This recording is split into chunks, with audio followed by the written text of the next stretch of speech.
আসসালামু আলাইকুম viewers. Common একটা সমস্যা, আমাদের মোবাইলে সিম কার্ড চলতে চলতে হঠাৎ করে দেখা যায় যে সিম কার্ডটা সাপোর্ট করতেছে না, কিংবা সিম কার্ড চেঞ্জ করলেন, একটা সিম কার্ড নতুন একটা সিম কার্ড উঠাইলেন কিন্তু সিমটা সাপোর্ট করতেছে না। তো কি কি কারণে এই সমস্যাগুলো হয়ে থাকে? তো এখন প্রথম যে কারণটা সেটা হচ্ছে যে আপনারা যদি সিম চেঞ্জ করার পরে সিমটা আর না পায়, ইনসার্ট দেখায়, তাহলে যেটা করবেন, আপনার ফোনের যেখানে সিমটা ইনসার্ট করা হয়, অর্থাৎ যেখানে সিমটা বসানো হয়, সেখানে দেখবেন 6টা পিন আছে। 6টা পিন, সামনের দিকে 3টা পিন, পিছনের দিকে 3টা পিন। এই পিন 3টা যদি একটা পিন ভেঙে যায় কখনো বা কোনোভাবে, তাহলে কিন্তু আপনার সিমটা সাপোর্ট করবে না। কিংবা আঁকা বাঁকা যদি হয়ে যায়, বেঁকা তাড়া যদি সিমের পোর্টটা যে বেঁকা তাড়া যদি হয়ে যায়, তাহলে কিন্তু সিম সাপোর্ট করবে না। আবার অনেক সময় এরকমটাও হয় যে আপনি সিমটা খোলার সময়, বর্তমান সময়ের যে সিমগুলো আমরা ব্যবহার করি বা এই সময়ের, সেই সিমগুলোতে একটা সিমে 3টা পা থাকে। ঠিক আছে, আপনারা অনেকে জানেন যে একটা সিমে 3টা পা থাকে। তো সিম কার্ডটা যখন আপনারা সিমের ব্যাস থেকে খুলতে যান, তখন হয় কি, এই ব্যাসের ভিতরেই এই সিম কার্ডটা খুলে যায়, যাওয়ার কারণে টান দিলে ওই লক গুলো ভেঙে যায় বা পিন গুলো ভেঙে যায়। প্রধান কারণ এটা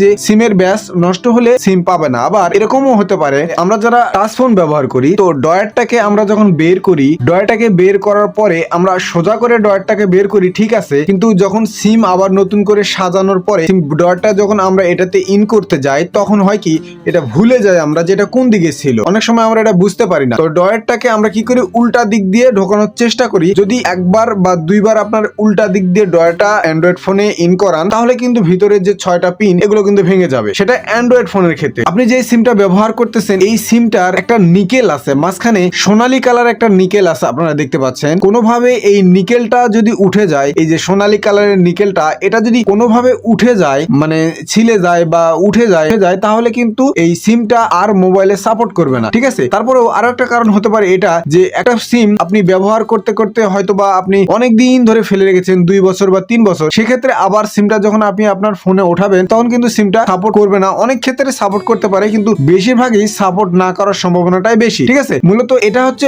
মূল কারণ, এগুলো হচ্ছে মূল কারণ। তারপরে সর্বশেষ যে কারণটা হতে পারে, সেটা হচ্ছে যে আপনার সিম কার্ডের নিকেল ঠিক আছে, সিমের ব্যাস ঠিক আছে আপনার মোবাইলে, তারপরেও সাপোর্ট করতেছে না। তো এটা মূলত আপনার যে সিমটা আপনি যে ব্যবহার করতে চাইছেন, সেই সিমটা কোনো না কোনো ভাবে নষ্ট হয়ে গেছে, ড্যামেজ হয়ে গেছে, এই জন্য আপনার সিমটা সাপোর্ট করতেছে না। তবে আমি যেই কয়টা কারণ বললাম, এগুলোর ভিতরে যে কোনো একটা কারণ অবশ্যই আপনার হবে। তো বন্ধুরা, জানি না আমি আপনাদেরকে কতটুকু বোঝাতে পারলাম। যদি ভিডিওটি ভালো লাগে অবশ্যই লাইক করে দিবেন, আর চ্যানেলে নতুন হয়ে থাকলে চ্যানেলকে সাবস্ক্রাইব করে দিন পরবর্তী ভিডিওর নোটিফিকেশন পাওয়ার জন্য। আজকের ভিডিও এখানেই শেষ করছি। আসসালামু আলাইকুম।